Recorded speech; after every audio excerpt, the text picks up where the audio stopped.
Assalamualaikum warahmatullahi wabarakatuh. Saya Septianingsih dari kelas Perbankan Syariah kelas A. Saya akan menjelaskan tentang diferensial fungsi sederhana.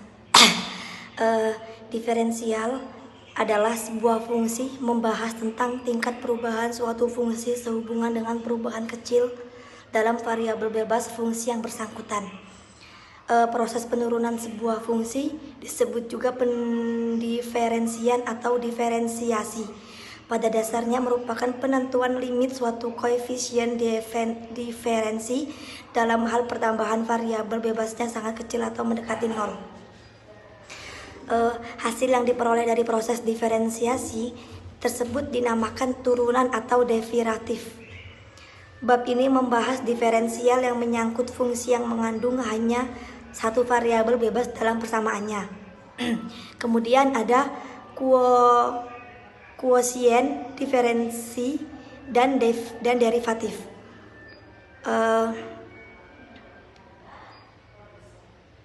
Proses penurunan sebuah fungsi diferensiasi pada dasarnya merupakan penentuan limit suatu koefisien diferensi dengan pertambahan variabel bebasnya sangat kecil atau mendekati nol.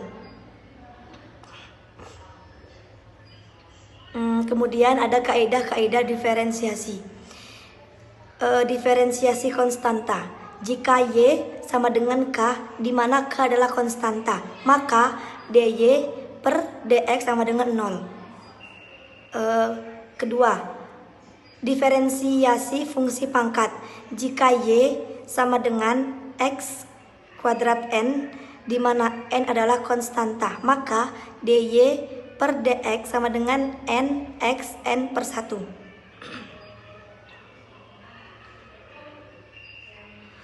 Kemudian ada derivatif dan derivatif.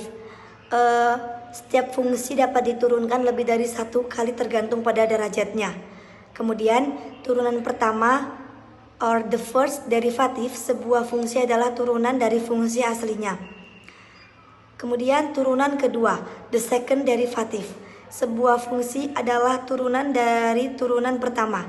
Turunan ketiga, yang ketiga itu adalah turunan ketiga or the third derivative. Sebuah fungsi adalah turunan dari turunan kedua dan seterusnya. Nah, tadi koefisien diferensi dan derivatif itu ada 4 bagian. Yang pertama, jika Y sama dengan F buka kurung X dan terdapat tambahan variabel bebas X sebesar AX, maka bentuk persamaannya dapat dituliskan menjadi AY sama dengan F buka kurung X tambah AX tutup kurung dikurang F buka kurung X. Begini contohnya.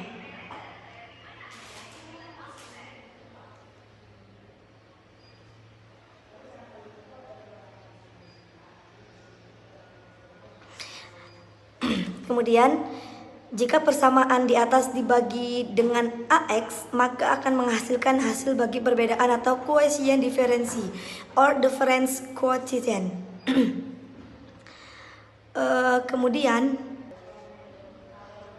Kemudian yang keempat, yang ketiga, proses penurunan sebuah fungsi diferensiasi pada dasarnya merupakan penentuan limit suatu koefisien diferensi dengan pertambahan variabel bebasnya sangat kecil atau mendekati 0. Kemudian yang terakhir, hasil yang diperoleh dari proses diferensiasi dinamakan turunan atau derivatif.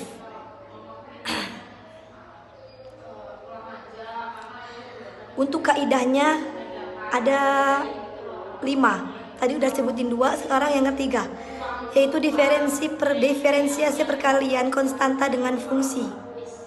Jika Y sama dengan K, V, di mana